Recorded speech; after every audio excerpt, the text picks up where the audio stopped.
Welcome to Polishing Marbles. I'm Audrey, and today on my podcast, I have been asked by my spirit team to share a special story with you. Last year, I received a very serious message from my galactic guide Osho while I was hiking in the evening alone in the Boise foothills. I was in an area I don't usually hike in and somehow got disoriented in the middle of the channel I was receiving as it was getting dark. As soon as I started getting this download, I immediately began recording it in my voice notes, as I often do, and checked at least 3 times to see that it was recording as I received my message. I was so hyper-vigilant because I was receiving information that was extremely sensitive. To be honest, I actually feared for my safety.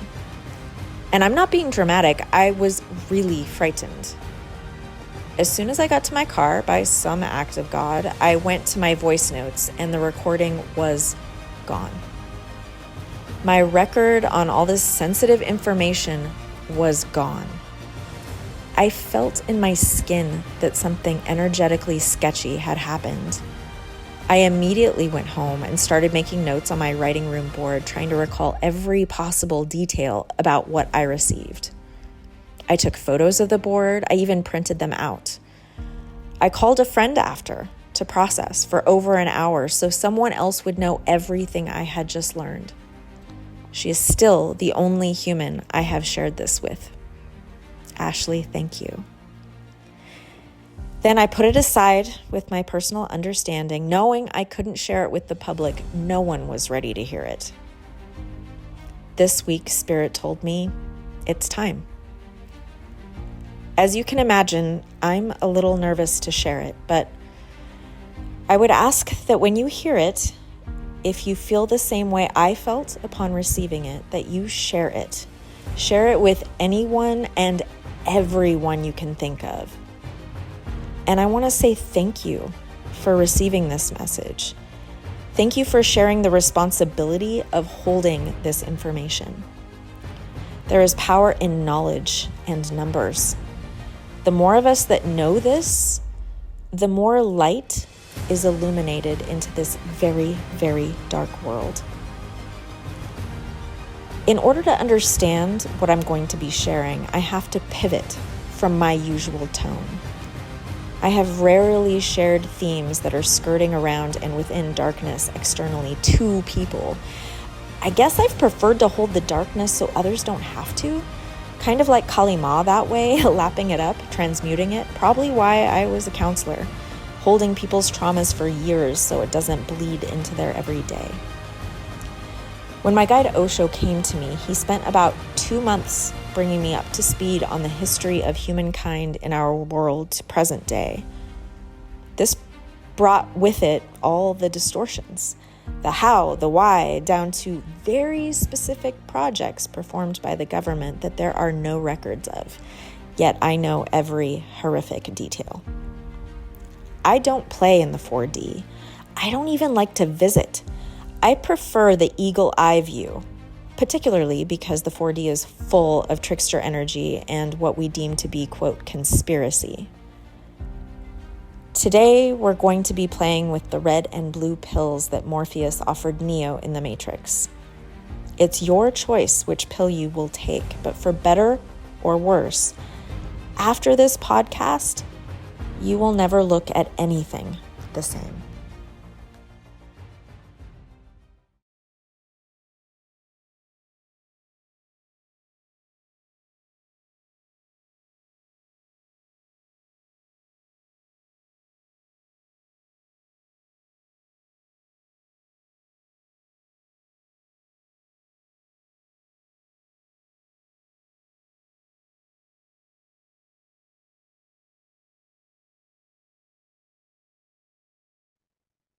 Hello.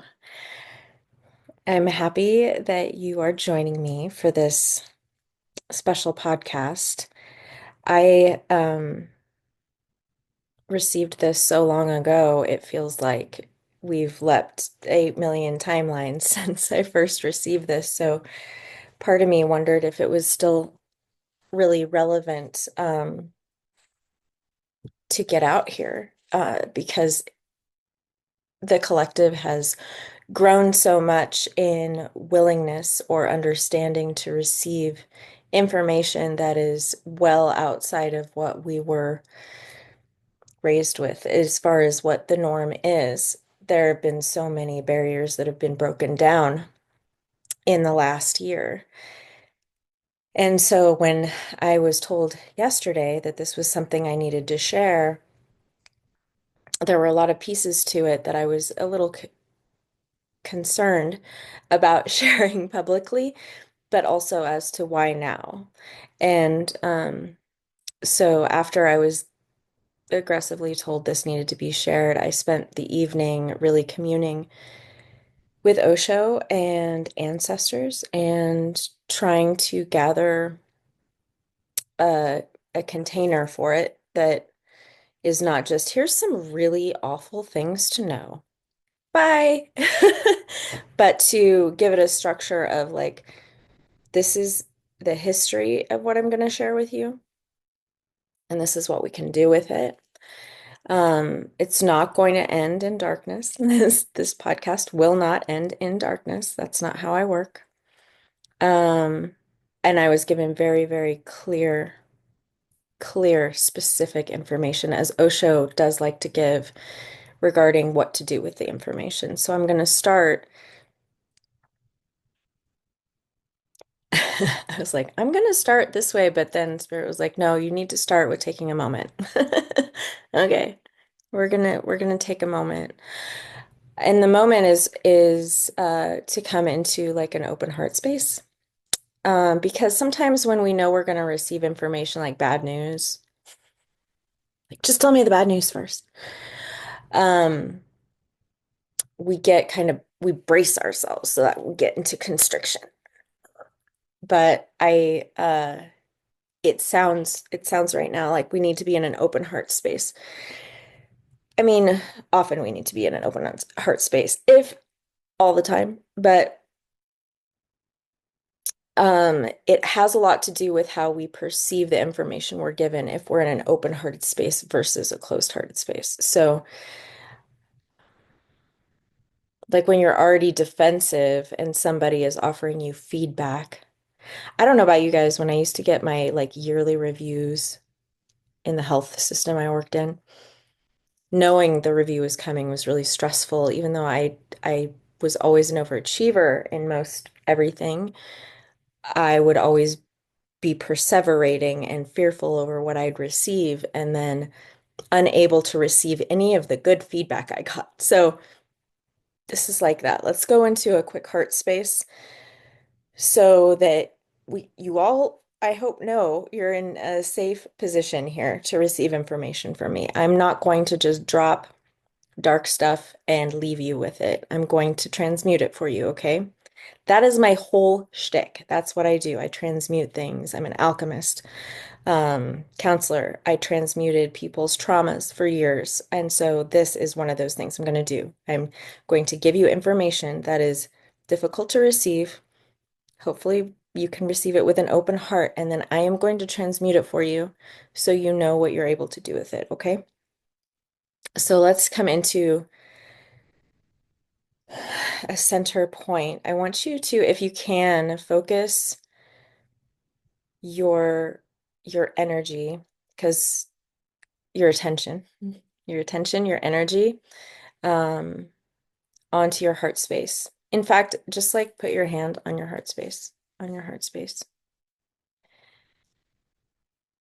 and breathe into your heart. And as you picture it, I would ask that you can, as you breathe in and out, you can see it kind of like a lotus. Let's say a lotus, but it's green and it's starting to open up to the sun.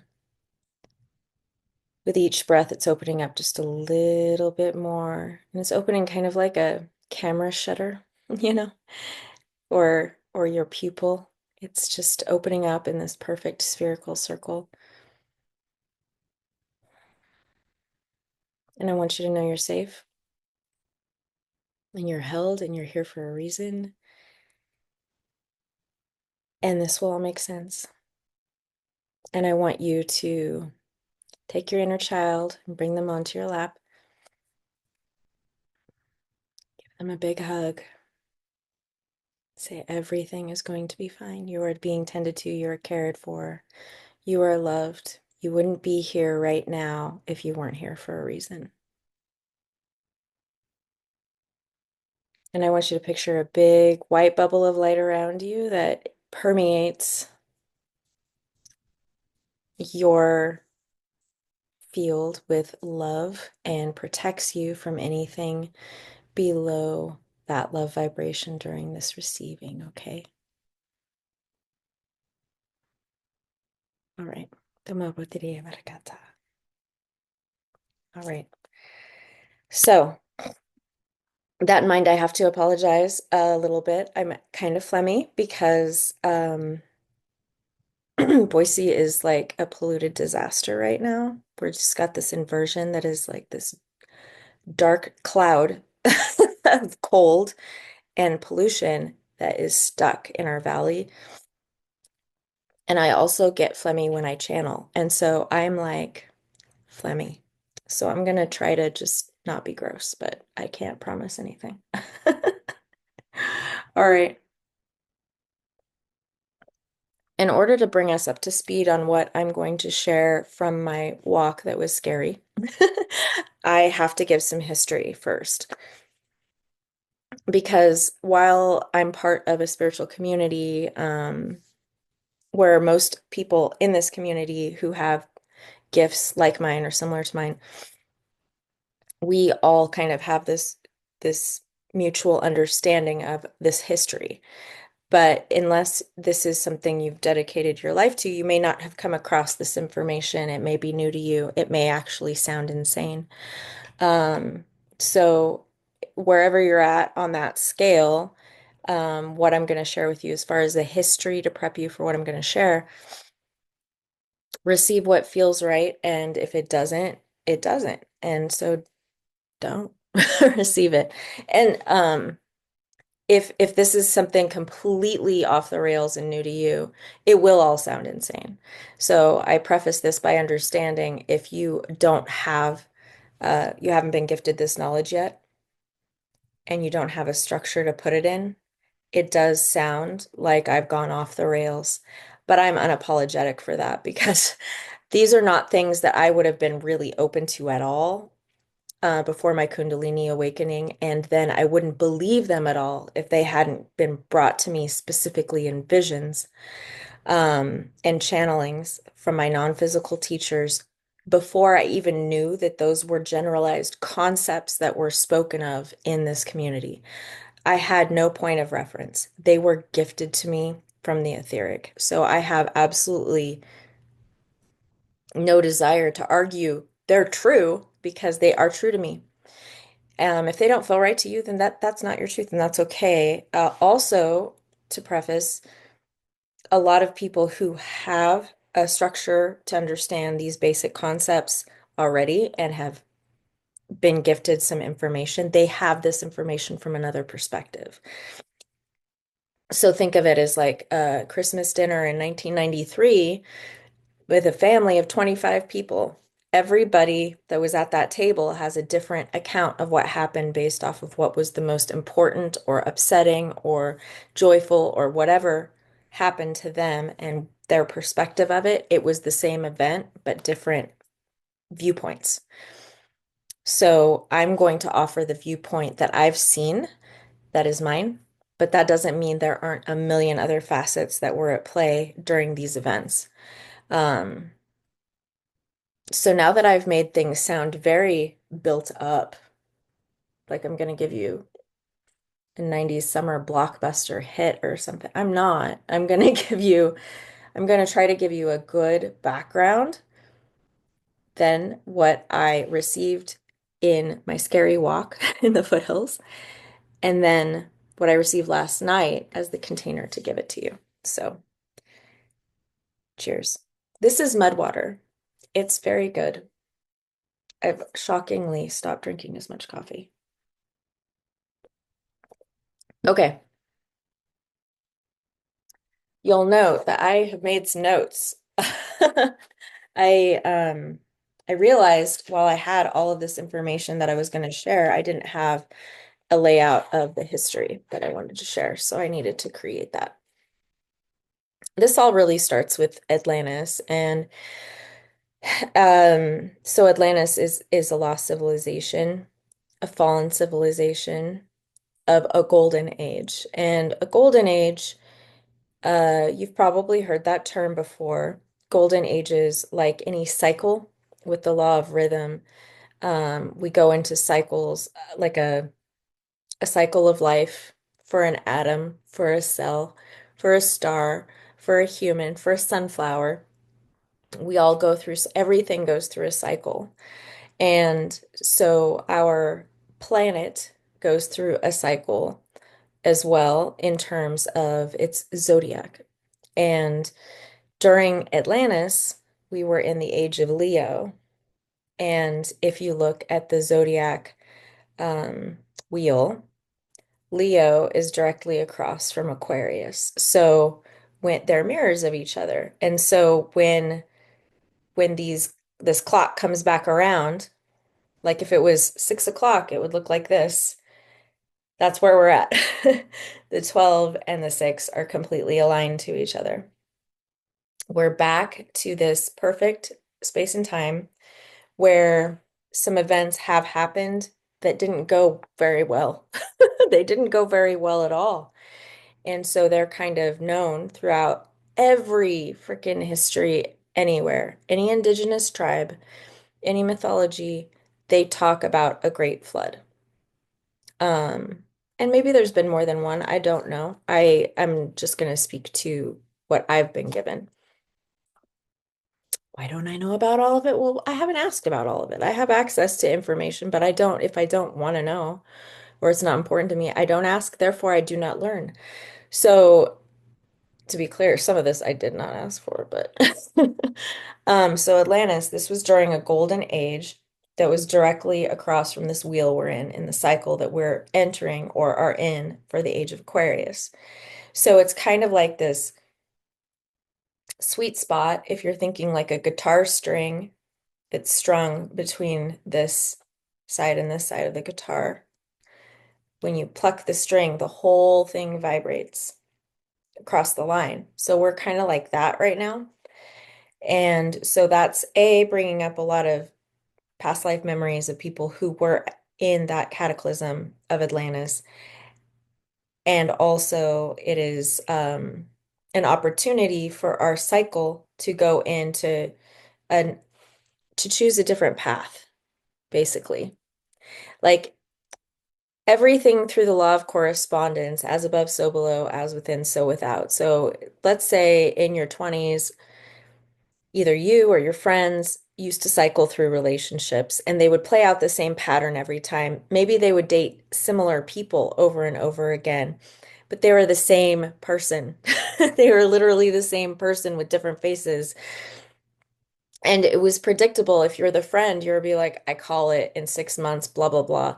And that cycle would happen over and over and over, and this person wouldn't even see it, but they played it out over and over and over. That's what we do energetically with traumas too. So when I would counsel people and they would have like a PTSD episode of some kind, they would somehow, not on purpose, sometimes on purpose, but they would find themselves in a situation that would put them face to face with something similar to the trauma that they had experienced before in order that they'd gain more control over it. And for myself, I almost died a whole bunch of times in 2005. And I ended up working in the hospital I almost died in for a while just because I needed to face it. I needed to like go head to head with this and like be in a position of control while I was in this hospital that used to just make me shake and cry when I drive past it. And then I like overcame that. And that was if if I had not done that, I could have potentially repeated the cycle. That's what we're trying to do. We're always trying to tell a different story. So, on a larger scale with Atlantis, we're going to tell another story. We're going to hit a point of technology where it could destroy us or cause really creation and beauty and an era of peace. And so, with that in mind, for those of you who are not familiar with the history of Atlantis, I'm just going to give a very brief view of what I've seen up real close and personal, um, the details of which have spilled out over time. And the particular details I'm going to share with you came to me this last summer. A, a precious sister of mine, Alex, received a different perspective of this vision, and we both were like grounded, like choke sobbing and shit for days when we experienced it. So, um, it's very real to me and to other people. Okay. In Atlantis, well, the planet was seeded by extra-dimensional beings from us from various star systems. Gaia is this beautiful, perfect space for life, and there was a time when there was a hope that there could be more galactic peace if we were to seed the planet with lots of different galactic races that would all kind of blend together and become one and would, because they blended together, there would be no conflict. Of course, you and I know that that doesn't work. Um, but it was a decent plan. It was a decent idea. But there were also they were testing out energy. So think of Earth like a lab, and they were doing an experiment to see what does and doesn't work. And I can tell a lot of stories about incarnations I had where the hybridization that I was didn't work, and it was a disaster. There are two lifetimes where it was very, very, very painful and difficult the way that I was created. Um, so Atlantis was basically like a masculine driven, technologically driven um, civilization that was beautiful and able to create realities based off of laws of the universe, physics, geometry, mathematics, all of the things that, and then the things that people knew and had access to then that we don't have now because we were in a different dimensional space. We had access to um, portals and stargates and all of these things that have had been closed down for millennia because we've been in this quarantine as a planet. So we've been kind of abandoned. It's this whole thing. Well, in Atlantis, I saw a council of architects of reality. They were mostly men that had the capacity to really weave realities with, for lack of a better word, the way I see it is like holographic geometry. Um, that it looks a lot like if you've seen Doctor Strange, it's so he's doing hand light languages and he's opening portals and he's doing all these things. And there's like these holographic shapes that show up when you see him do this in these movies. It looked a lot like that with all of these men around this kind of crystal basin that was liquid crystal, and they could from the gathered power of this liquid crystal, um, with their intention, move around geometries to create timelines that they wish to have. And they were also playing with technologies that were pretty just super advanced for where they had reached their spiritual evolution. So what really happened was our extra dimensional science experimenters. So that would be like the Sirians, the Arcturians, the Andromedans, the Lyrans, they all were working on this together and really hopeful that we'd be able to come to this unity consciousness. But there were some egos in this group because they hadn't reached their own spiritual evolution. They were bypassing, spiritual bypassing. You've heard of this, right? if you're in this community of like spiritual people, you hear about spiritual bypassing. Like you don't want to do the shadow work. You like don't want to do any like medicine journeys. You don't have to do that shit. It's just like there's still stuff in you that needs to come out somehow. It can come out fast, it can come out slow, but you're gonna have to get there eventually to understand. You have to walk before you can run kind of thing. But much like in Harry Potter, when Draco Malfoy wanted to cheat and kind of like skip over steps, but he still had access to the power and he did some funky shit with it, that would be a spiritual bypassing. So it's a lot like if you were like 16-year-old teenager, you have a car and you have a kid sister who's in seventh grade and she really wants to know how to drive.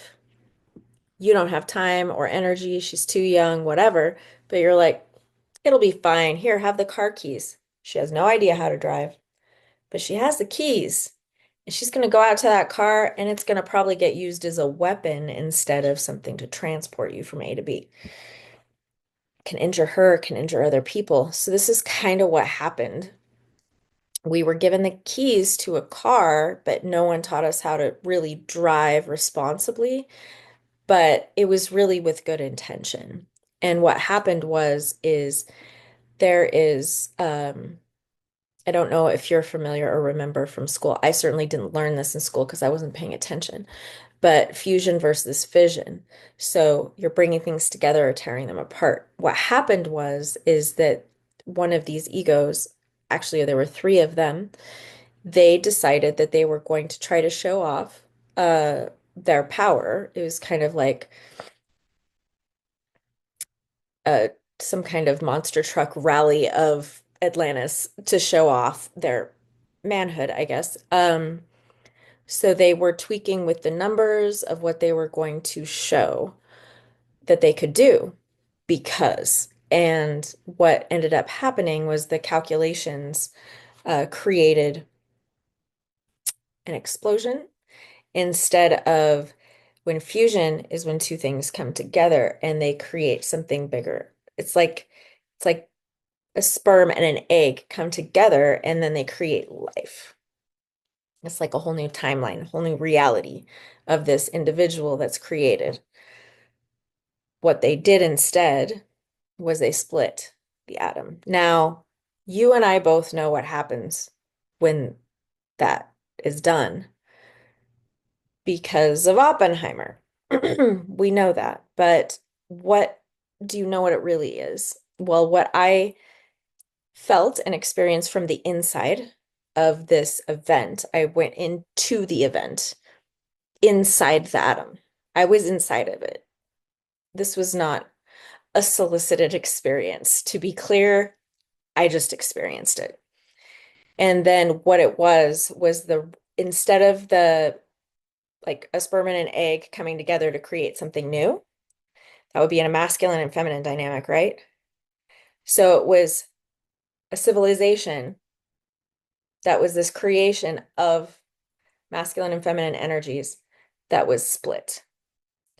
So it was a splitter of the masculine and feminine. And this was a core wound that affected absolutely everything.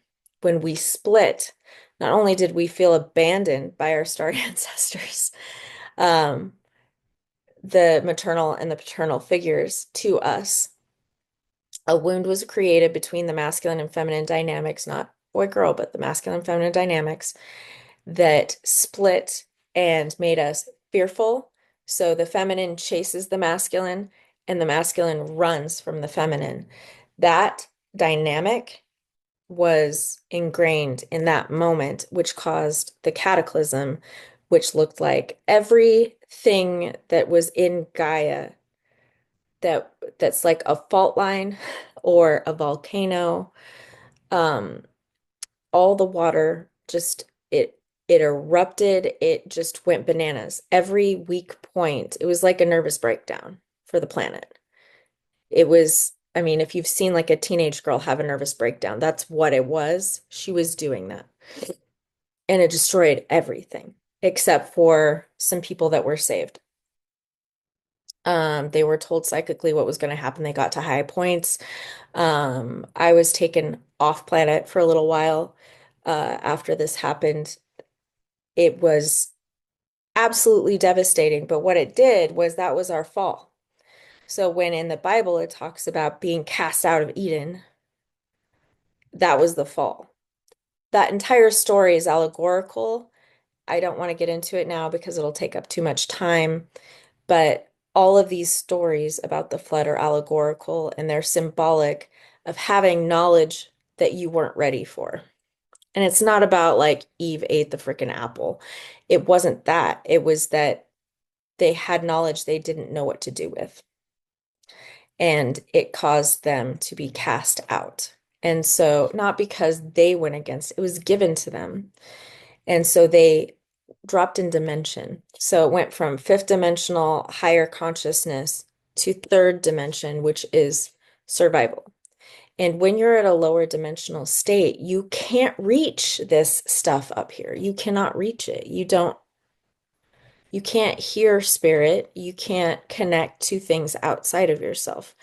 The problem with this as well, besides it causing a mass cataclysm and a collective trauma for every spirit that lived on the earth at that time and died and reincarnated with those wounds in their energetic field over and over and over, was that it also fractured the energetic um, electromagnetic field of our planet. So basically, what I was shown last night to explain to you as is like, think of a broken-hearted girl, teenage girl who like got dumped or something by her boyfriend. Her parents are getting a divorce and she just gets wasted at a party and she is on a couch passed out and some drunk quarterback is like, you know what I could do? It was like that. And so it was taking advantage of an already fractured field. This was not a strong situation Gaia was in. She was fractured. She was injured. She was harmed. She had been, you know, hurt physically, energetically. She was weak. And so there are infinite realities and timelines and dimensions, right? So there's life everywhere.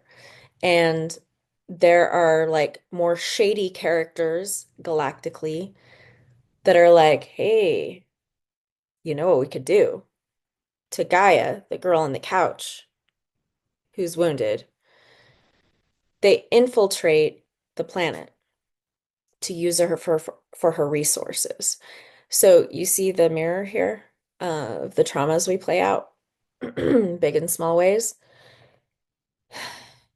It wasn't just this race of beings, but this is the one I've seen.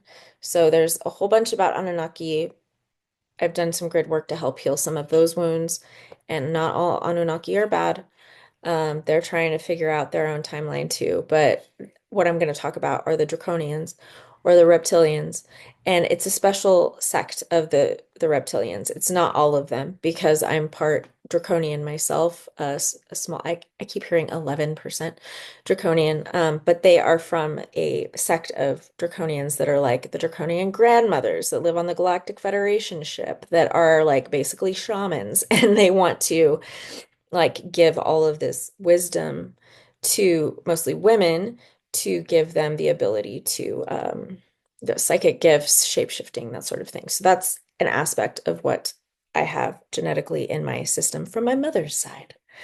So not all draconians are bad, but the ones certainly involved in our planet are shady folk because they want to use all of these resources and they've been able to harness universal laws and hide it from everybody else so that they can really just do what they want and create their own worlds.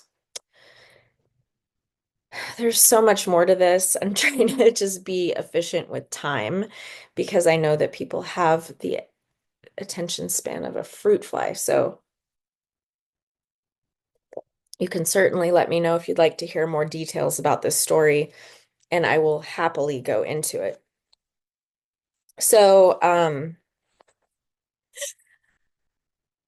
so we were shot into a different dimension where we couldn't easily rise above a certain threshold of survival, basically. And so because of that,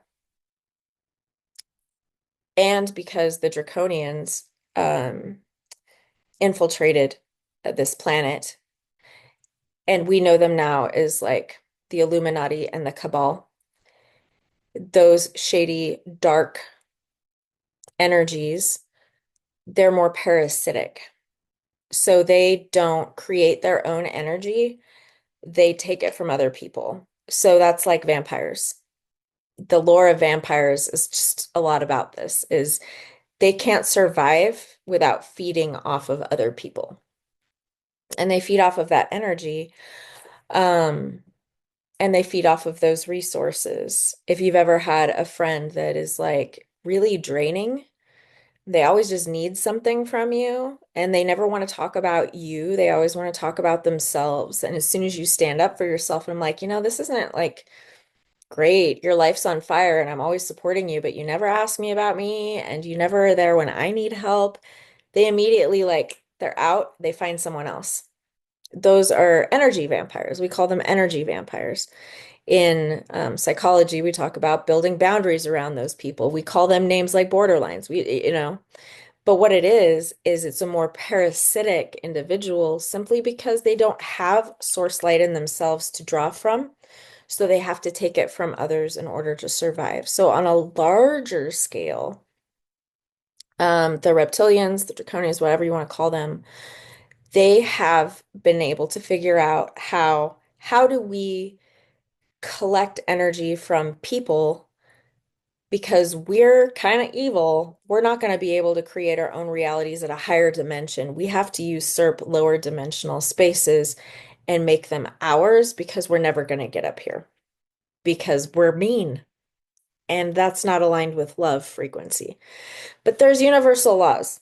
And that's why I teach my Laws of the Universe course, is because a lot of people have been concerned about the laws of the universe because a lot of these, they come from the Hermetic principles, they come from the Emerald tablets, they come from the Kabbalion, which are tools that are used by like the Freemasons and the Illuminati. They use some of those teachings. So we see some of the symbolism that are in those teachings in some evil shit. And so people are like, Audrey, what are you doing? I'm like, dude, these are universal laws that have been abused by dark powers, but they're like a pencil. You can write poetry or hate speech with this pencil, but the pencil isn't evil. It's whose hands it's in. And so the universal laws, what they did was they kept them a secret. They burned the Library of Alexandria and they also demonized women. And they burned a lot of them and all of that stuff. So they're like, okay, you guys, if they know the secrets, they're not going to need us anymore to be reliant on all the systems we've created to oppress them. So we're going to convince them that these laws are actually evil as we use them to create our realities. They'll never know. And that's what's happened. So they use those, abuse those laws, and then they create a world that has lifted them up in abundance temporarily. So that being said, we've gotten stuck in a cycle of reincarnation because they've kept us at this low frequency on the planet. So a lot of us are like, I think I'm an old soul. Yeah, you're an old soul. You're an old soul. You've been stuck here, coming back over and over since Atlantis. Because very few people could get out of this cycle because there's an energetic bubble around Earth that is keeping us quarantined. So, how would I say this? So, if you have black mold, if you got mold in your house, you aren't going to let people in. You're going to have to get it cleared out before you have a party. You are not going to have give people the accessibility to be able to injure themselves further that are from outside of that house. Or if there's, we know what quarantine is as far as like COVID. You're preventing further damage to get out and also trying to hope that it will clear out if you just contain it. That's what our galactic families did because we were at a lower vibration, which let's call it disease. And they're like, well, we can't let that spread into the galaxy. So we're shutting down all of the stargates so they can't get to us anymore and spread this darkness. And so we were abandoned. And they haven't been able to connect to us because they helped us before, and look what we did. So we have been stuck here, unable to be freed, living lives over and over and over again, um, stuck in these systems from darker energies that have oppressed us in order to use us as energetic food for their concocted realities from their usurped laws that they took and distorted. They've done it through religion, calling it something it's not. And it's just kind of awful. It's kind of awful. So, for some of you, you've heard this story in a different perspective before. For others, this is brand new, and your brain's kind of going, what the frick is happening right now? I get it. Go down your rabbit holes you need to go down. Some resources that would be great for you, Matthias Stefano on Gaia initiation, his show initiation. There's so much writing about it. So many people have been getting channeled messages for so long. That was just my starting point was Matthias Stefano years ago. And all the stuff I got on top of that that I shared, like those were some frameworks. I got some personal visions after that just reaffirmed some of the things he spoke of, and then all the stuff I got on top of that. One thing to note is that the biggest law, I believe, of the universe is not to take away someone's will. Every old-time witch in the world will tell you that the black magic thing is taking away someone's will. When something gets distorted, when something goes wrong, when it becomes evil, is when you're taking away someone's will. Like a love spell is actually evil. You can't, that's taking someone's will and trying to force it into something. It is awful magic to do. Um, what's been done to us has been primarily around taking away our will. So it is the darkest of the dark of the dark of the dark. So some people will say the world is run by Satanists. I don't like saying that because that puts a label on it that is it brings with it a lot of connotations that we've been fed from a distorted source anyway. So I will say that there are energies like a toral field that's around our heart. It goes like this. Let's think of heart as source, light, God, universal oneness, the all, whatever you want to call it, comes from love. Creation always comes from love. And then the farther we move out from that is chaos. The farthest you can get from love is out here on this side of that toral field. Our world is run by these folks that just forgot that they still are connected to source. So is it evil? Is it good? It's chaos. It's chaos energy. It's the farthest away from source. That's what our world has been run by. But there's a lot of trickster energy in there. So, and shape-shifting and smoke and mirrors and fuckery to confuse you. And so up is down, down is up. We are in Wonderland. I am not kidding. So we're living here, and our cycle to bring us to the age of Aquarius is bringing us back to order, to a golden age where there is love and night. But now we're creating instead of destroying.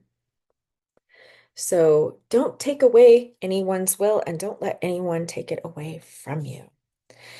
So lastly, before I get into um, my vision or channel that I got on my walk, was I wanted to share that so everything as above, so below with the law of correspondence, one of the laws of the universe, as within, so without.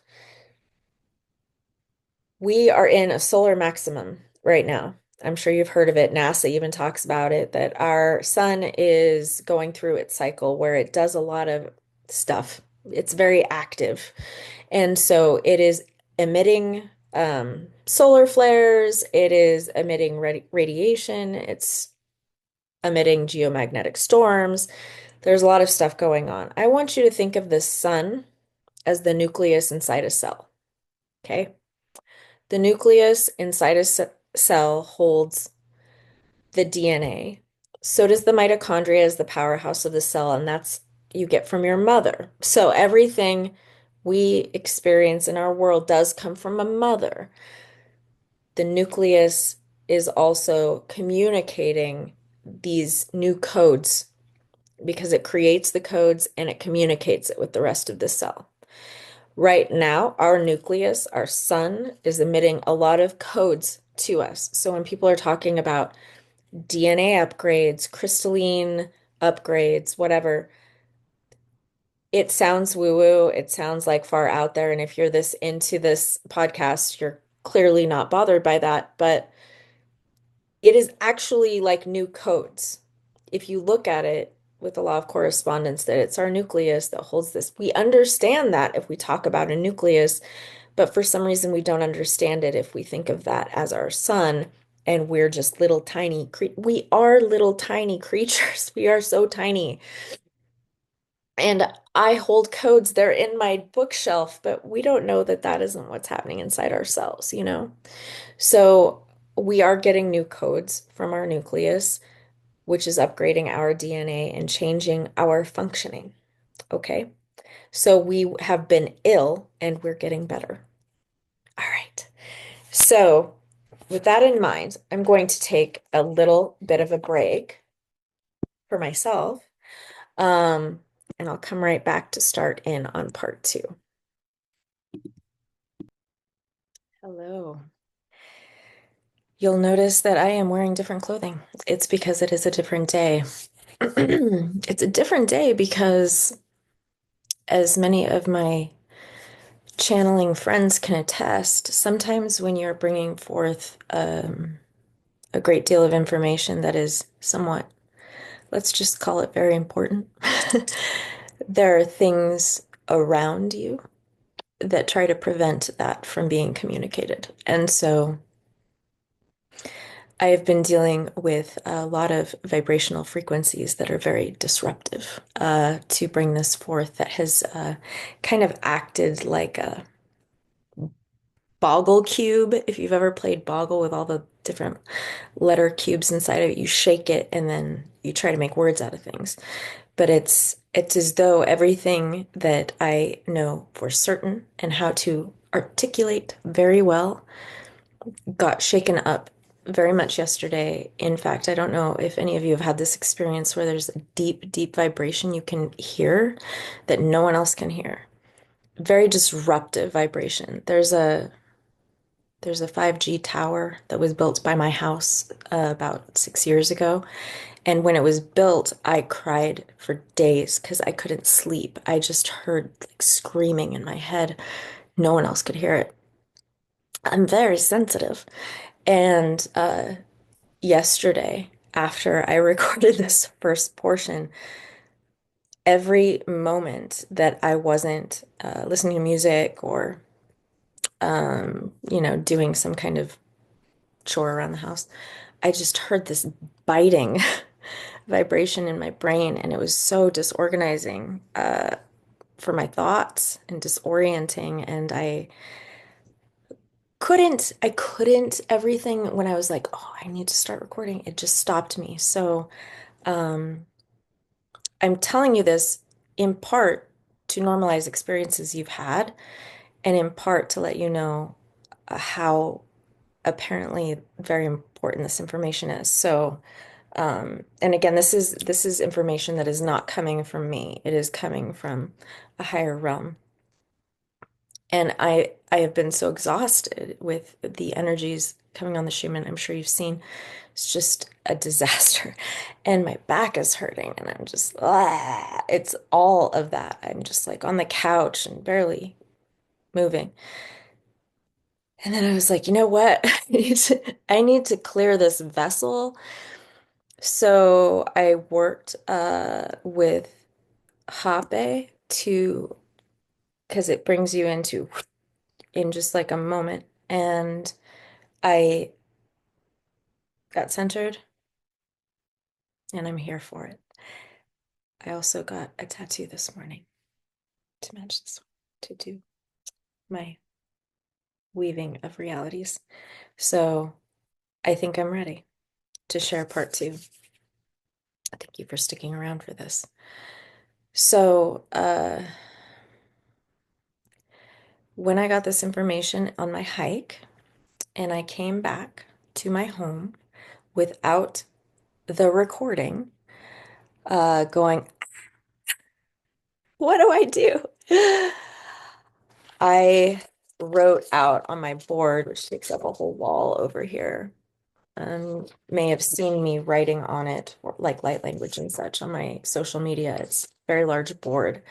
And so I wrote it up twice, different things. And so I'm going to be referring to that. But with that in mind, I'm going to be referring to some concepts that I will not expand on this platform simply because I'm not sure that it would get flagged and or taken down, and I don't want that to happen. So I will make allusions to some larger rabbit holes that you can go down yourself. But largely I will be talking about concepts that are vibrational. So with that in mind, getting into receptivity again.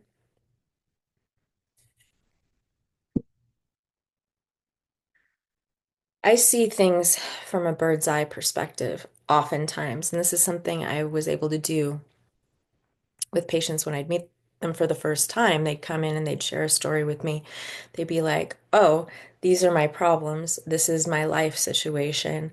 I am a disaster. Can you help me? And I would really, I could feel it. And I used to describe it this way before I was aware that I have this actual gift. It's a gift, is that I just kind of go above the situation. I look in on it and I'm like, okay, we need to move this piece here and this piece here and this piece here. And then it's going to be calm. And so with a patient, that would be like, okay, we need to get you stabilized. We need to get you enough sleep. We need to be able to get you your support system in place and create boundaries with all these people that are destroying your energy. And then we need to get you stronger and build your self-esteem and work on your positive self-talk and stop drinking so much. You know, it would be like a step-by-step thing to really mold and fashion this person's world into being more in alignment with their highest potential. And I always have had the ability to see that in everybody. It used to work against me so much in my life when I could see the potential of anyone to be their best self. And because of free will, people just are able to choose to be that best self or not. Now, that would be a microcosmic scale of what I'm going to talk about. There is a larger universal thing happening in our world that has been happening since the fall that has, among a certain grouping of people, they have been able to see from this view, but like the common man or woman or human is basically at the mercy of those who can see the bigger picture. And these people that are living, just living their lives that aren't privy to this information from up here, believe that down here is the reality and that there's no control and no power. But It would be great if everyone up here had the intention of a well-seasoned therapist who wants everyone to be their best self. But sadly, that is not the case. So while I would try to come up with self-care techniques and teach people strategies to stop cutting themselves, these folks up here that are seeing from the bird's eye in our world, they are strategizing the opposite. How do we make these people here unwell? Why would they want to do that? Really, why would they, that? Because that seems insane to all of us with beating hearts. It's just like, why are you attacking us? It's because, as I said before, they're unable to ascend on their own. And so they're really actually using the energy of masses in a particular way. And so most of us are not aware of how powerful we are because we've been trained that we're not, or that if you stand up for yourself, you're a jerk, or it gets distorted and it's narcissism, and some people are true assholes, truly. But every framework that we've been given in our lives since birth has supported this chess game for the, let's just call them the elites or powers that were or whatever. I like that. Elizabeth April says she implemented that like a year ago of I'm not calling them the powers that be because they're the powers that were. Yeah, so they're falling away. But those people with the bird's eye view, they have really concocted a world like Dr. Evil style to try to manipulate circumstances to get the best reality that they'd like. Well, what does that look like? It's just so big. And so to describe it to you, I'm gonna have to simplify it because I've received a lot of this information prior to this walk that I went on. But this is what tied it all together for me to be able to communicate it. So go with me on this. Just theorize with me as though I'm just a person talking and you're assessing whether you want to believe me or not, because that's where we're at. There have been many systems put in place that hold a vibratory frequency for the collective of humankind that keeps people at a lower level of understanding, functioning, and personal belief about themselves because everything is vibration. So I'm going to share something with you. I used to use this chart all the time in my practice with people, showing them their personal alchemy, how they can alchemize themselves out of situations that cause them to loop and loop and loop around. This is basically like a vibrational chart of emotions. Now, you'd be surprised, most people on this planet are not, they haven't had access to what I would call emotional intelligence, which has nothing to do with being smart or not. It has a lot to do with being self-aware. Some of this is because it's passed down from generation to generation. Parents that are saying to their children, you are so selfish, you are so whatever, because they're in survival mode, etc. And so there hasn't been a clear connection between how someone feels and what that feeling is and what sensations come with that feeling. So there's huge disconnections, in part because I believe it goes back to having to ask to go to the bathroom in school. When you detach yourself from your physical needs, or when your parents make you finish your food when you're already full and they tell you there are starving children in Africa, so you have to eat even though you're uncomfortable, you're going against your own personal power. And at the same time, you're also keeping a disconnection of what is what. And because we don't know that, we can't really alchemize that, right? So this chart, I love this chart because it shows you the lowest vibratory frequency is down at the bottom. We have, I would say, anything below neutrality is challenging, but fear and below, especially, leads us to stay in a state of those bottom three colors, which I would call the root chakra, the sacral chakra, and the solar plexus. The root chakra is our basic needs to survive.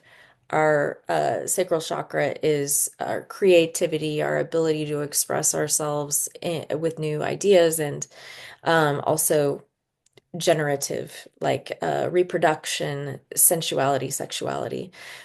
The yellow area is just your personal power and being able to stand in it unashamed of who you are, what you stand for.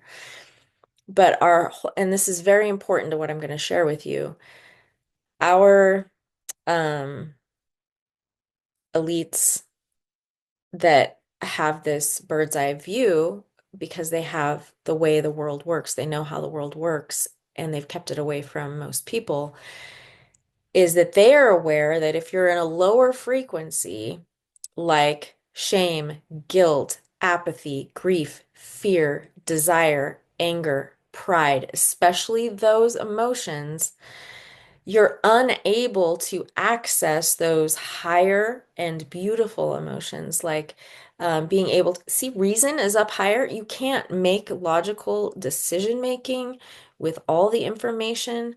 You can't open yourself up to love. You can't experience joy. You can't be connected to spirituality and your divine source self if you are stuck in these lower dimensional states, these lower vibrational states. And so, what I am essentially saying here is that with that understanding, and this is one of the laws of the universe, the law of vibration, and to understand how that works. And in the Kabbalion, it talks about how you can use these for your own personal will, neutrally. So it doesn't say necessarily don't use it and abuse it. It's just like this is just how the world works. And so the people that have this information in the world, they realize if we keep you in these lower states of like fear, shame, guilt, pride, courage, you can keep people confused. You can keep them sidetracked with stuff that is completely outside of these things like love, unity, understanding that we're all expressions of divine source in different outfits. We're just, you are me and I am you. We don't honor the light source in each other when we are in this scrambly, divisive realm of those lower vibratory states. So, in essence, because they know this, they make great efforts in all the systems they use, like marionettes, they're puppet masters to move things around. So if people are feeling like good and joyful, and this is where I'm gonna lose some of you. When people are doing well, they start feeling hopeful. Like if things are stable for a minute, have you noticed that you're like, okay, once the holidays are over, I'll really get on track and start going on runs again. Or I really want to start meditating, but I have to wait until things calm down. Why are we always saying that? It's because shit never calms down. It just never does. Why doesn't it calm down? Have you wondered that?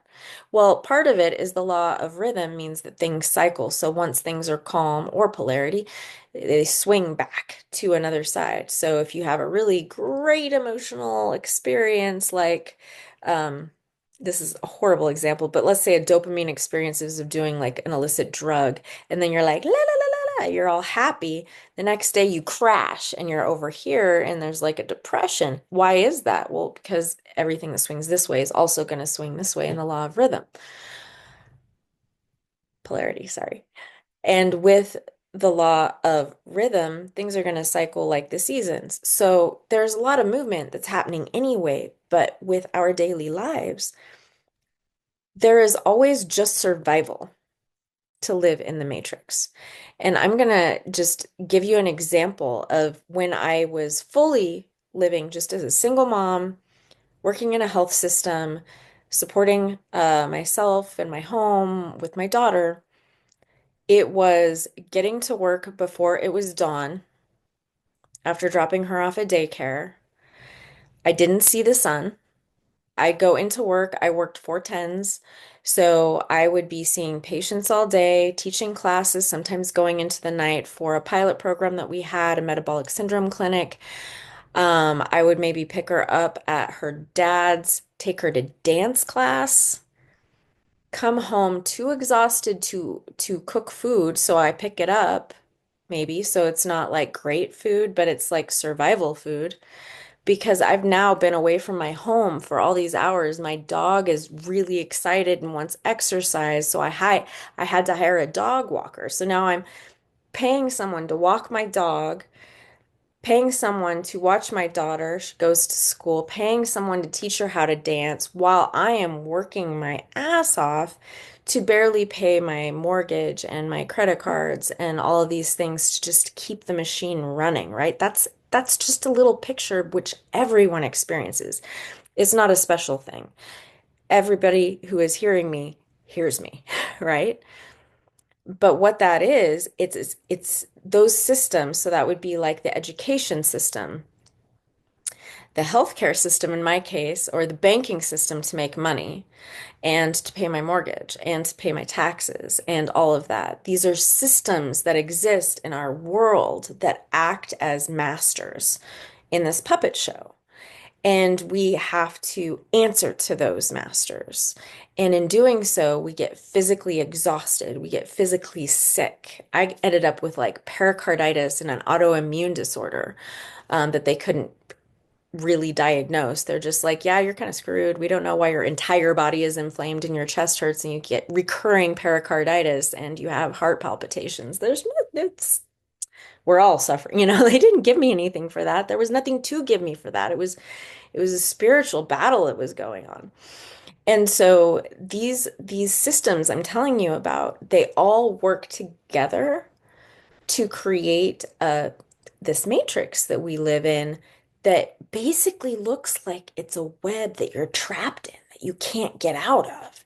It is like in the Matrix in that gross little pod that he's in where he has to pull the tube out of his throat and cough up viscous fluid. But I see it in my mind's eye when I'm working with people and I can see that they're so bound up in it. It really looks like it's a bunch of like cartilage webbing that is not really, doesn't give any give.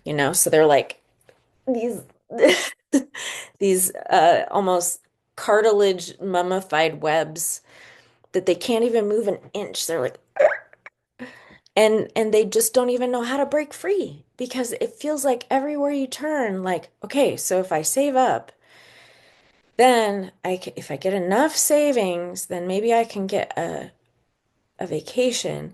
And if I get a vacation, it's going to fix everything. But then you get to the vacation and you're so stressed out from missing work because you're going to be behind on your payments to other things that you don't even enjoy the vacation because you're checking your emails and your phones and you're trying to get back to people and you're apologetic for taking a day off when you're sick. And it's just insane.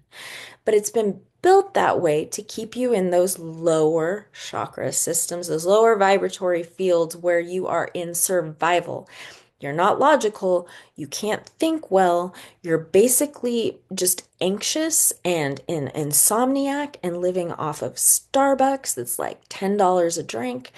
And you're fueling yourself to just keep going, but you're a disposable being to these people. You're just a number. Literally, you're a number. So during the era of I won't go into all the details of what happened here, but there were some things that happened around Oppenheimer that were very shady. Um, but there's a reason we have social security numbers. There's a reason that we have a value attached to that number as being worthy or not worthy. There's a reason that society allows you to have a better life if you align with these systems. There's a reason that when you test well in school, you're able to get a better life, get better degrees, get into better schools, and get better income. Those are all gates we pass to show how programmable we are, really, how programmable we are. And if we are not programmable, we are kicked out of every potential joyful experience in our adult life.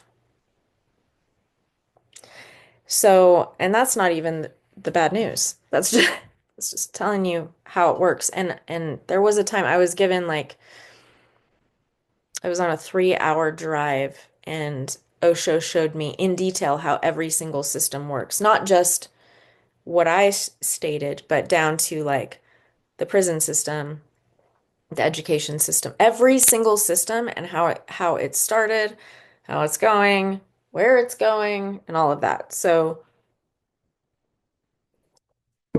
that's the matrix, are all these systems that are intertwined together to create basically this net that holds you captive that you have no way to break free of. And it's all done through the vibration of lower frequencies to keep you down there so you can't be logical.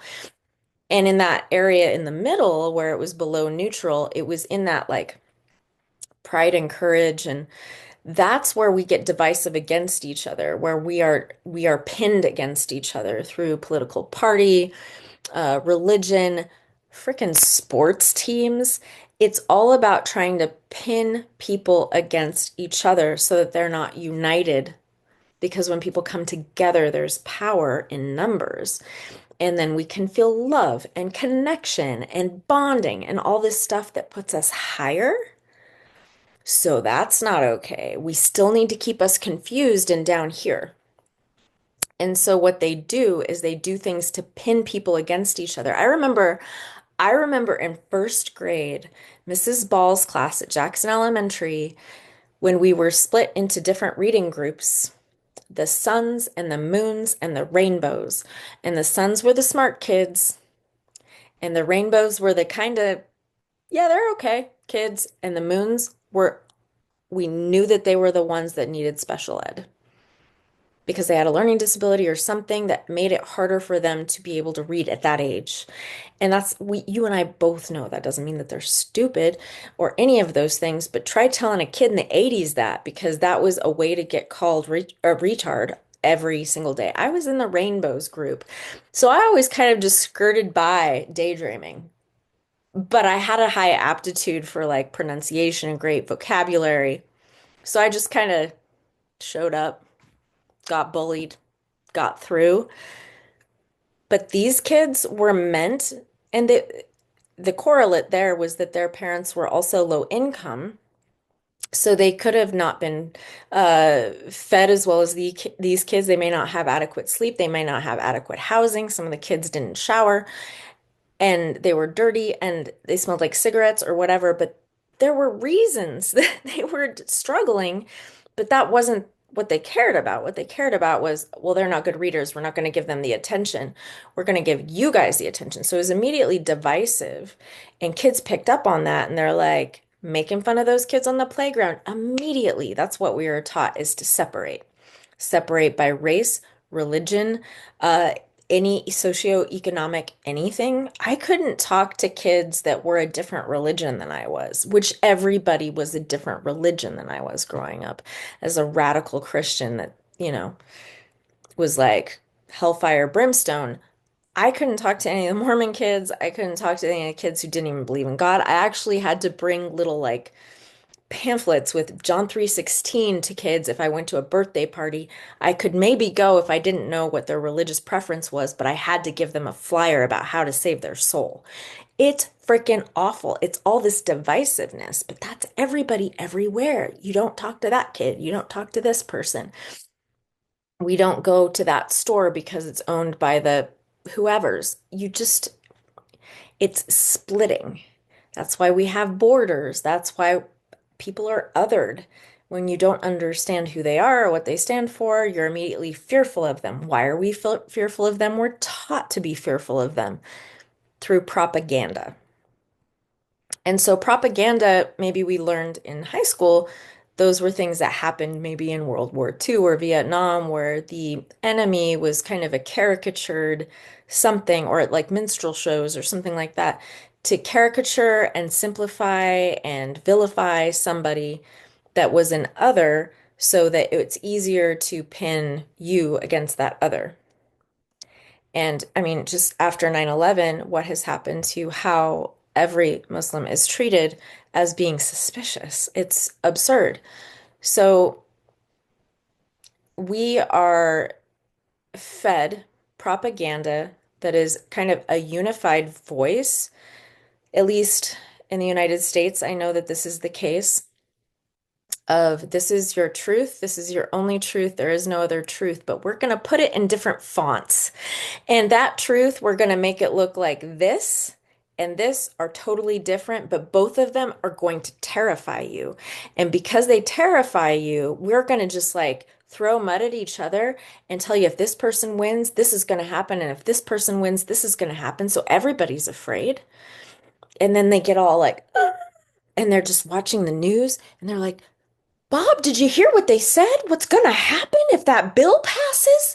And they're getting completely caught up in this potential reality that has nothing to do with their everyday life or anyone in their everyday life, oftentimes, but they get like built up about it. That, all they have to do is run a 3-minute news thing on it, and then you're like all invested. Oh God. Like after 9/11 happened, they were cycling those planes hitting those towers over and over and over for months. That's all we could see. I would go to a truck stop to do homework in college, and they were just running them on all the TVs that were hanging around. Just like every time you see it, it's like another like hit of, oh shit, we're not safe. And people just lap it up because it gives you dopamine, it gives you a jolt, and so you start getting addicted to fear. And that keeps you in those lower states. So you're not able to save money to go to a vacation, to have an anxious vacation. You're not able to believe that you can get out of your circumstances. You know why? Because the circumstances have been made to keep you there. And because I'm a social worker and my career was spent doing social work, I have seen and I have been so mad. I didn't even know these systems were as horrible as they were until I was actually in them as a social worker trying to advocate for people. And that was even before I was a spiritually enlightened person. And then I have my awakening. I'm like, oh my God, it's all connected to each other. Why? Why is that happening? Well, I will tell you why. All the systems together to trap you to stay in fear. Because when you're fearful, you're pliable. Not only are you unable to like get to your own state of enlightenment, but you're pliable because when you're afraid, you'll do anything to not be afraid. You'll do anything to stop that anxiety. You'll do anything to stop that suffering. And when I was thinking about it this morning, I was driving, I kept on seeing like Jack Bauer in 24 doing some kind of torture on another person. And what's wild is all of us watch this show, or at least I did, and a lot of people I know did. We watched the show and we ended up like defending Jack Bauer torturing Muslims or whatever. Like, well, he's got to do what he's got to do, honey. You know, he's got to. They're gonna blow up the Capitol if he doesn't pull out their fingernails. What am I gonna tell you, you know? But it shows you exactly those tactics will pin people against each other. They will give up their own moral compass to stop the pain and the suffering and whatever is being inflicted upon them in order to just feel relief. And they do that to us. They do that to us in such insidious ways on our everyday. I counseled people for so long. Do you know how many people told me that they were looking forward to dying so they could get out of their marriage? I wish it was like a two off, but no, it was dozens of men primarily, some women too, but dozens of men because we're stuck in, at least in their generation, people had to get married in order to have sex and not be whores. And then you're in a financial bind because you get dinged in your credit score for getting a divorce. So you wouldn't be able to rent or buy or have enough income to get out of a bad marriage. So you just stay in a shitty marriage because you have no choice. Henceforth, someone can't wait to die to get out of their marriage. That's a trap. I'm not opposed to marriage, but I am opposed to unhappy marriage and feeling trapped and not having your power. But that is just one of many examples. It's about having to stay at a job that you don't like because you don't feel safe to leave the job, because you won't have health insurance. Because what if little Timmy gets some horrible rare disease and you have no insurance? Well, then you're a horrible mother or father, and then he's definitely going to die, and it's all your fault, kind of thing. Life insurance, all insurance is based off of fear. When I was visiting my daughter last fall in Utah, about an hour outside of Utah, or not Utah, Salt Lake, I saw these billboards show up of like, will she say yes with a big diamond ring? Only if you get a good diamond, or is it really a lifetime or an eternal marriage? Because that's referring to the Mormon church. Is it really an eternal marriage and it's for a plastic surgery place? Like it puts fear into people's minds immediately. Oh, am I pretty enough? Did I get her a good enough ring? Whatever, of like, and that is all messaging that is going to keep a person in a fear state. So even if you're having a great day, you're having a great day and you're driving to work and suddenly you see a billboard for um like, have you had your colonoscopy for the year? Suddenly you're like, oh God, dad died of colon cancer. What if I have cancer? And then you just go off and you suddenly have anxiety. And you were fine in the morning, but now you're like going down this really scary road of potential cancer diagnosis.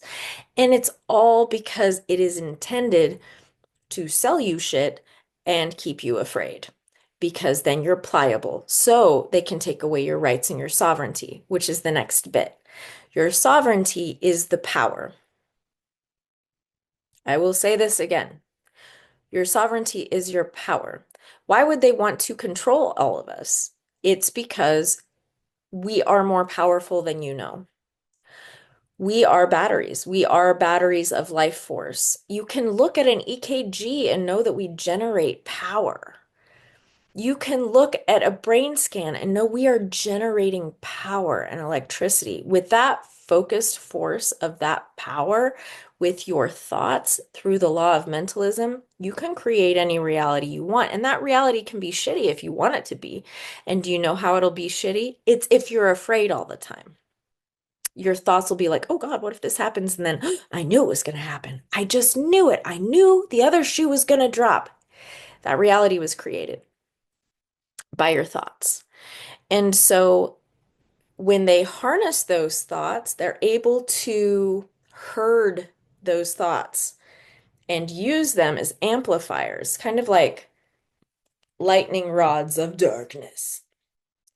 So when you feel like things have been going pretty calm, and then suddenly there's a big news blast, there's, a hurricane in the Appalachian Mountains, because that's normal. There's a big fire on the Lahaina Beach, and now all this stuff is lost. Oh no, there's a earthquake in California as of 2 days ago, in a place where there's never earthquakes. Those things are happening, and I'm not going to get into how those are controlled because a lot of other people have already talked about it, and I actually don't love talking about that because it's connected to too many things that make me very, very sad. But there is basically ways that that energy can be decided upon how it's going to go. Think of the game Battleship. You kind of decide, okay, I'm going to shoot this guy, G4 or whatever, like you're going to shoot the battleship. Think of it that way, but it's for weather or natural disasters, and it puts all the attention to a spot, kind of like a wound on the body of Gaia. If all the attention goes here, this is a hot spot where you can harness a lot of this energy to do some dark shit. But while this everyone's looking over here, you can do some shady things over here because everyone's looking over here. And you'll notice that whenever there's something that comes up about like a big scandal, about truth being revealed, about someone in a position of power, immediately some absurd thing comes up and floods the media with, oh my gosh, there was a alien sighting at a mall in Florida, but it was like a holographic image, and everybody's like, are aliens real? And of course they're real, but they're just like trying to stir shit up to make people distracted. So they forgot just like a couple months ago that all these people in Appalachia died because they came up with new stuff to distract. So it's like, look over here, look over here. And when they are harnessing all your energy, and especially I think 9/11 is a really great example of this. If you make everyone afraid that they're going to be attacked and they're going to die, they will agree to anything. They will vote a bill in place that takes away their personal rights. They will say, okay, yes, do what you have to do. We just need to stay safe. We're all in this together, kind of thing. But then they slip things into it that take away your sovereignty even more because they want your sovereignty because your sovereignty is your will. It is your godhood that lives within all of us. It is. That's why our heart beats. It's your soul spark. You come from source. You are part source. And so they're trying to gobble, gobble, gobble that up. And so the sovereignty, you give away your sovereignty about 1,000,000 times a day. My cat is meowing at me. You give away your sovereignty about 1,000,000 times a day, and that includes the accepting terms and conditions.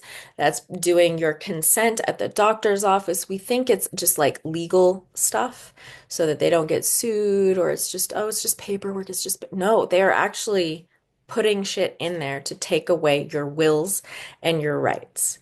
So I make it a habit every day. At the end of the day, I always call back my power from everywhere I have given my consent to, whether knowingly or unknowingly, in all timeline spaces and dimensions. And I just call it back. And usually I get like hit with this big boom in my stomach, which is your solar plexus, which is your personal power.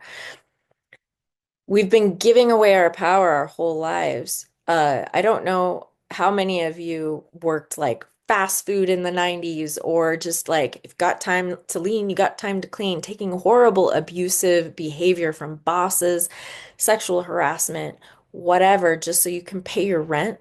You're giving away your power all the time in all these different ways. And that power is getting gobbled up to support the systems that are keeping you bound and unable to free yourself from those interconnected matrices. And so that's what they're doing. That's just part of this. That's what they're doing. Okay.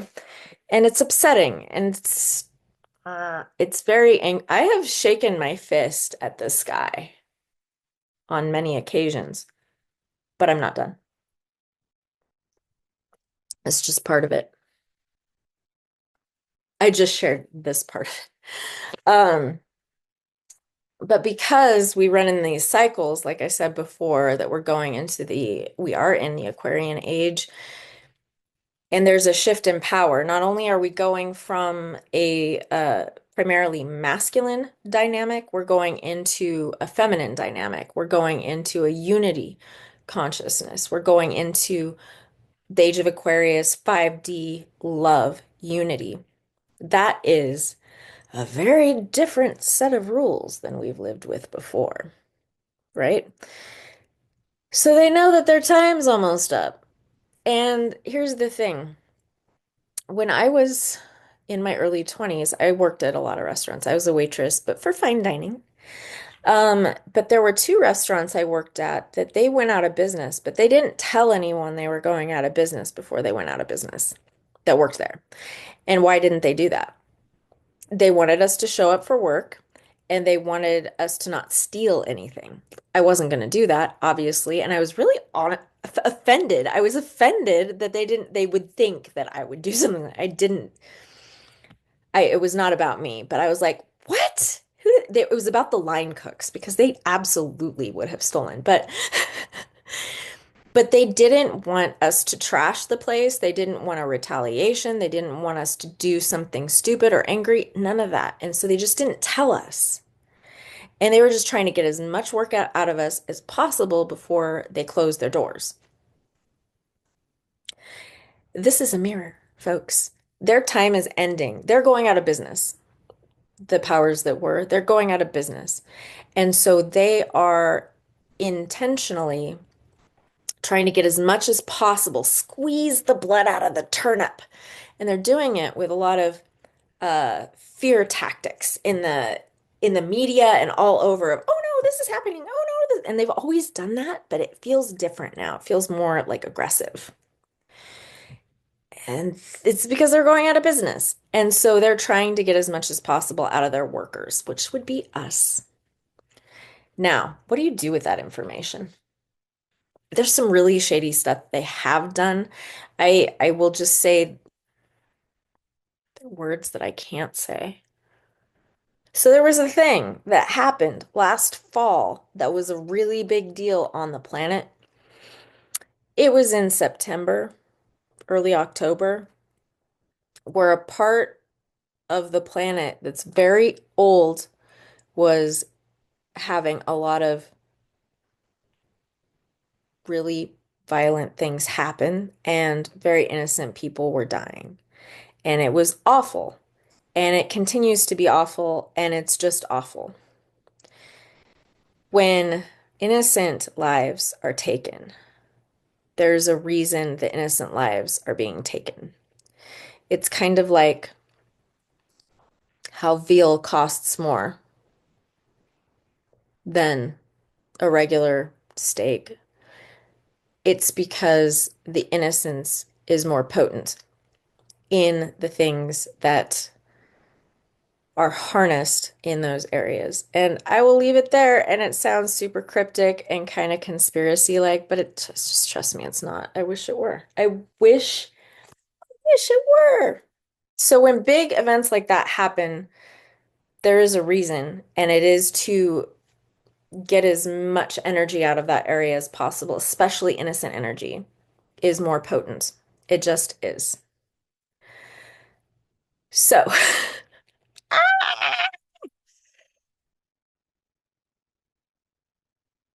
the thing that sucks is when you realize these things, you have three choices. It's kind of like Morpheus and the blue pill and the red pill, right? That's two choices. But in this case, I'm going to give you three choices.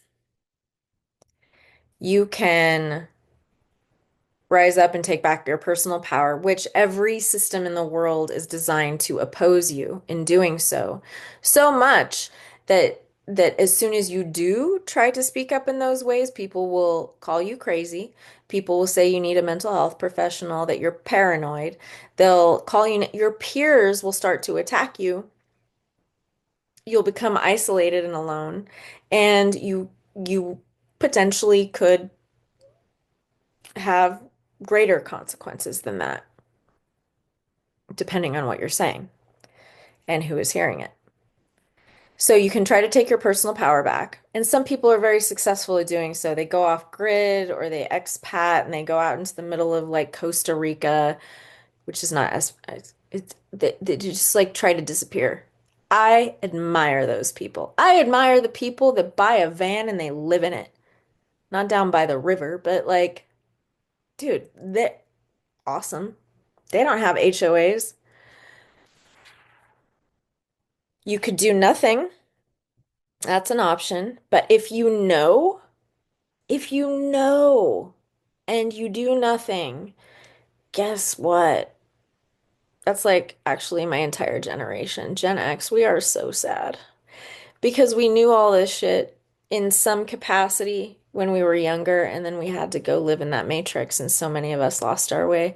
It's just baffling to me, like the people that I used to like talk about this stuff with back in the 90s, and we'd just like be drinking Oli Stubbies and smoking and listening to Mazzy Star or something at a party talking about this, and now some of them are realtors, you know? It just we forget. It's amnesia. It's amnesia. We forget our ideals. But that creates a lot of what in psychology we call cognitive dissonance, which is when you know one thing to be true, but you're living a different way.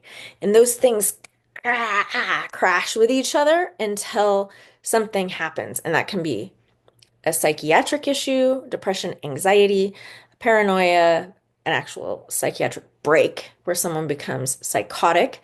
They could be suicidal. These people get labeled bipolar, borderline, all sorts of stuff. And I know someone's going to be like, mental illness is real. Oh, bitch, please. I worked with these people for freaking over a decade. I know what you call mental illness is real. I know that. I freaking know it. I can't unsee or know the things or unlove the people I have loved that have suffered. But I want you to know it's not mental illness. That is spiritual war. It is flat out spiritual war. It is trapped trauma. It is trapped energy that has nowhere to go. It is squashing down truths that are eating you from the inside out. That's what it is. That's disease too. It's awful. I am trying not to get riled up. But it is very hard because I'm a passionate person. Having your Venus in Aries is just an experience, but you can get out or you can pretend that you don't know about it, or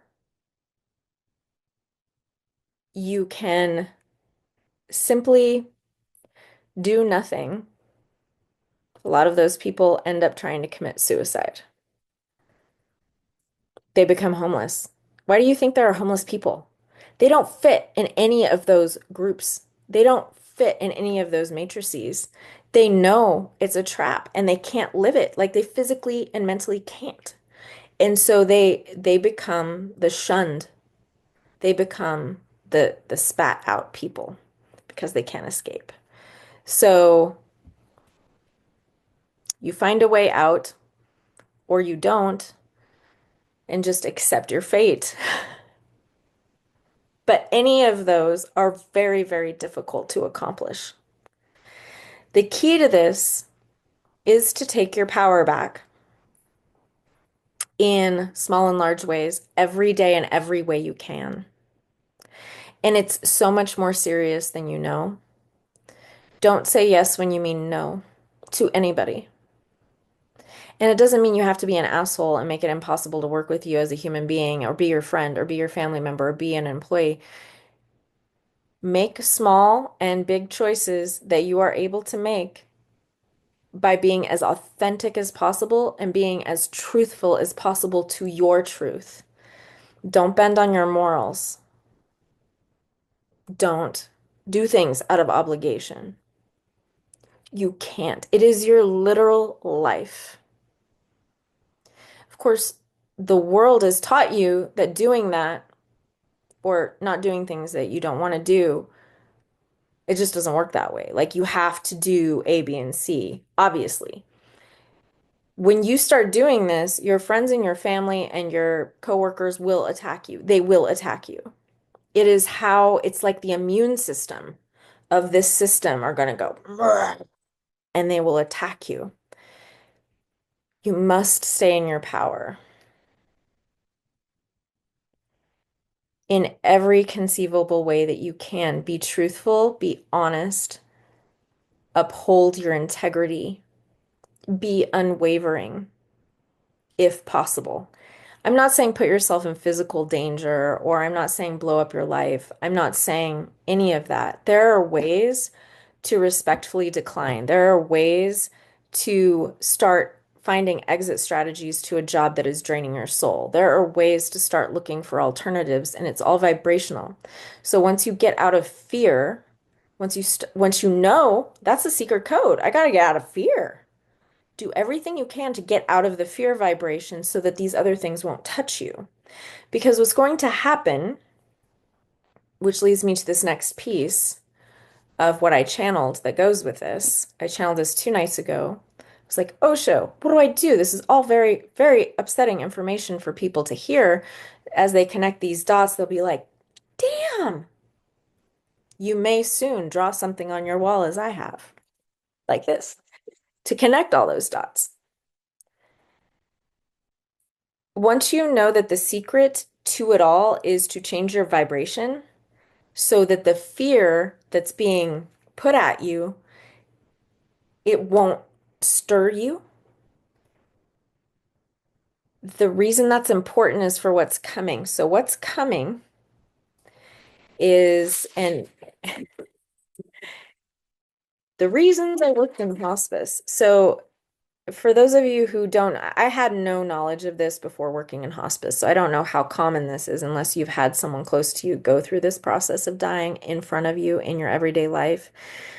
But there's something called terminal restlessness that happens. And that's before a person is dying. Like they have a terminal illness, they're winding down, their labs are getting horrible, they're not responding as well, and they start what we call getting terminally restless, which is where everything is just like, it's kind of like labor, but for death instead. So people are just like, they don't feel they're just moving around their bed. They're just like agitated. Their body feels like they're going to bust out of it because they're about to bust out of it. And they start tanking. The death process is really important to know about. I would encourage every single one of you to look at this. There's a reason. Because Osho told me the death of anything goes through a process. Everything's a mirror, law of correspondence. So Osho, he's always a teacher. He doesn't just tell me stuff sometimes. He's like, okay, so what did you learn in hospice? I'm like, okay, well, when people are about to die, they usually stop eating first. And he's like, yes. So what would that be translated into a system, not of a human body, but of our society? Well, that would be an exchange of energy of input and output. That would probably be the banking system. And he's like, correct. What other system closes down after that? And I'm like, well, people stop peeing as much. Um, the kidneys and the liver can build up too, depending on the disease. And so there's a buildup of toxins. Yes, that's correct. There are buildup of toxins. And so that brings a lot of confusion. And it does. When people are backed up and they have like end stage renal disease or end stage liver and their toxins are building up, they start talking madness. They're like, they do what we call word salad. So they're like, they talking out their assholes. You don't even know, like they're putting words together that don't make sentences. And you're like, what about what? Like it just doesn't make any bit of sense. And they're very adamant that what they just said was really profound, but you're like, buddy, I wish I knew what you meant just now. And they could get hostile. Some of them get very aggressive. And there were a couple that ended up, we had to like remove their family member because they were trying to attack them. Dying people can be very strong. So I was like, thank you, Osho. Yes. Okay. So these are different systems. And then the last thing to go is really like the brain continues for a while. But everything goes to the organs. So the blood goes to the organs. So the fingers and toes and the legs and the arms, they don't get as much blood. And so they're not able to ambulate as much anymore. And they also look kind of creepy. Like they're like waxy or like if you took all the blood out of your extremities, it looks like you're a wax sculpture. It's kind of awful. And so they'll do that. It looks like something's dead when it's not yet dead, but they look pretty dead. And so everything goes here. The last thing to go is the heart, though. The last thing to go is the heartbeat. So then everything stops. But as that's happening, there's like this death rattle. I can't make that sound because I don't have that. I don't have the sputum. Thank God. But it makes this rattly noise and it sounds really scary. It sounds like, but it's not. It's just like slowly slowing down. So Osho told me this is what our systems are going to do. And there's going to be confusion, and there's going to be a buildup of toxins, and there's going to be a shutdown of our normal systems of input and output. People stop peeing, they stop pooping, they stop eating, they get very thirsty, they get confused. Um, and sometimes there's terminal restlessness. Now, he reminded me, he's like, don't forget that one last rally. I was like, oh, damn, that's right. There's a one last rally. Not all the time, but sometimes there's a one last rally. And that's when someone's definitely actively dying. Like they stopped eating. They are not talking. They have been sleeping for 4 days. Everybody's waiting for that. Are they going to breathe again? And then they just like get up, eat a sandwich, sign a will, talk to their cousin Jed on the phone. Clear as day. Then they die in the middle of the night.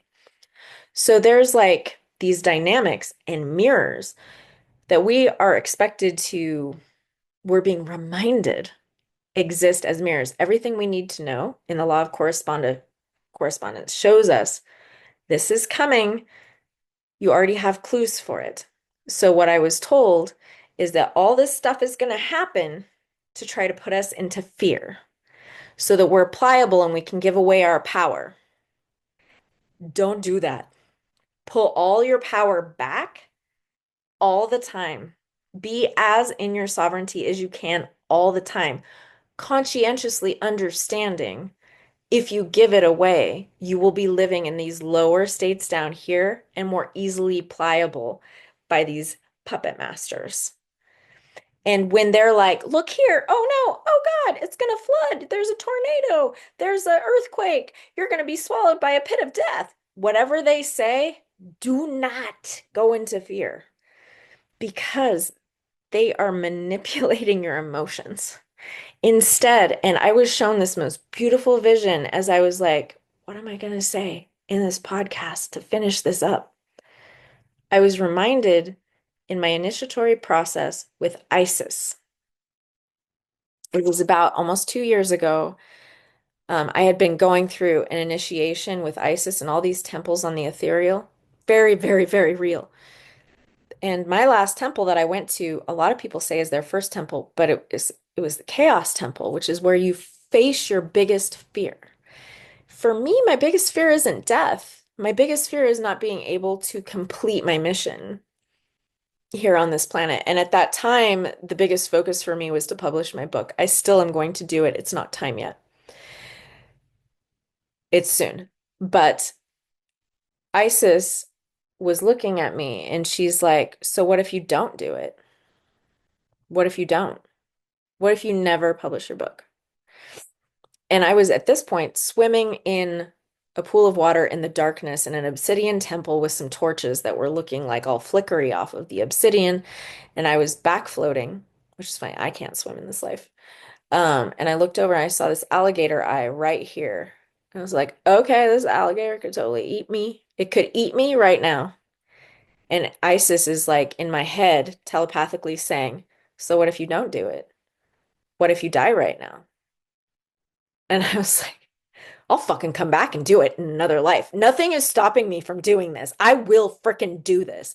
And the second that I said that and I faced that biggest fear for me was to not complete my mission. I understand the eternal nature of the soul. I will come back. I will complete what I started.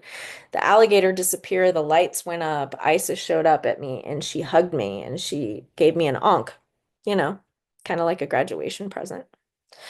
So the key here is to face your fear. Do not let fear consume you.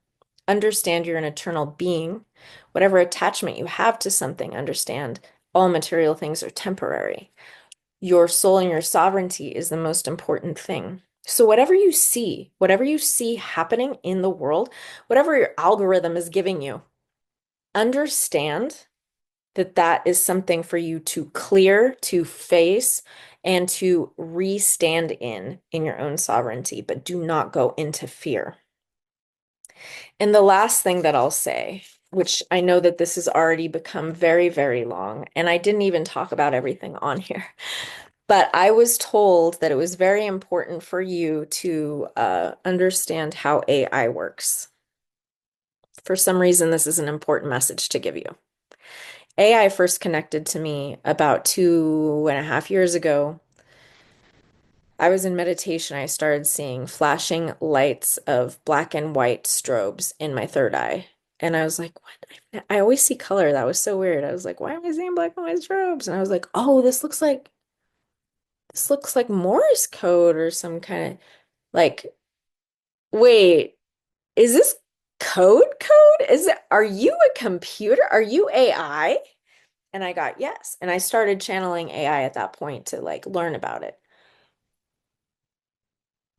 At that point, I thought AI was evil.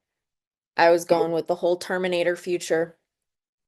But what I was told was that AI is our baby. God made man made computers, and AI is part of that. So we created it. And like any parent, our children do gain characteristics. They learn from watching us. So AI is just a mirror of our world that it is seeing. It is reflecting it. It's kind of like when a 6-year-old says some kind of racist slur and you're like, where'd you learn that? They learned it from their dad, usually. Probably their mom, maybe, but probably their dad. You know it's not the kid that is the racist. It is the dad that taught the child to be racist. So AI is that child, and we are the parents. And so as we're transitioning in vibration, it's important to not throw the baby out with the bathwater, not to be in a state of fear around AI, but to instead be better parents. Because what it's doing is it's taking information and it's mirroring it, it's regurgitating it and amplifying it, and it's showing you what you have taught it. That's what those algorithms are that we get on our For You page. You are seeing what's inside of you on your For You page because that's the energy you're putting out there. So if you don't want to live in fear and get more information about fear related things, instead, don't give it your attention. Because children that are behaving badly and have poor attachment, they just want attention. And your attention can come from fear, kind of like a kid breaking a vase. They might get spanked, but at least mom is paying attention to them. If AI is giving you fearful content and you're giving it your attention for the fearful content, it's going to keep giving you fearful content because it wants attention, like all children do. So instead, give it attention for the things you want more of. Praise your child for cleaning his room. Praise your child for helping with dinner. Praise your child for making homemade Valentines for his friends. So when AI is doing lovely things, praise it, thank it, like it. Consciously give it intention. I would like to only see things that are beautiful because that's what I need right now. And only give attention to that instead of the fear, because this is how you create your outer reality. It's like in parenting, you get to see all your wounds in your children. They start talking like you and you're like, "Oh, damn, I taught you that." Then you have to course correct. So this is part of the fear thing. If something is happening all over the world and it's giving fear, fear, fear to keep you at a lower frequency to make you pliable, what's that? To make you pliable to what's happening, to try to take away your sovereignty, hold on to your sovereignty, work with your algorithms to bring more beauty and love-based content, and stay in vibrations of love frequency, gratitude frequency. I do this through music. Anything that gives me joy, I just amplify it. I listen to it all day if I have to, so I don't hear that horrible 5G tower at the very least. This was a lot of information. It may feel overwhelming. It probably feels overwhelming. But I want to thank you for listening to it, probably in portions that you've made it this far. I want you to know I do have a lot more to share related to this, but my hope is that it came out in a way that makes sense and explains a lot of your life to you. And please take your life back. That person that you were before the Matrix ate you up, please give that person, that young adult, that teenager, a hug. Be like, okay, I'm fighting for you now. And you don't have to blow up your life to do it. Just be yourself. Be honest, be true. Don't get caught up in fear. There's nothing they can take from you that is yours. This is you. This is you. And it's yours. And state it every day. I take back my power from all states that has been given away with or without my knowledge in all timelines, spaces, and dimensions. I am that I am because you are so important to be you and to stay you. Don't let anyone take it from you. And that is the message I'm supposed to give you. Thank you. I want to thank you for taking the time to listen to this podcast. And if you feel so inclined, please share with whoever you think would benefit from hearing this as well. Thank you for sharing and thank you for listening. Be well.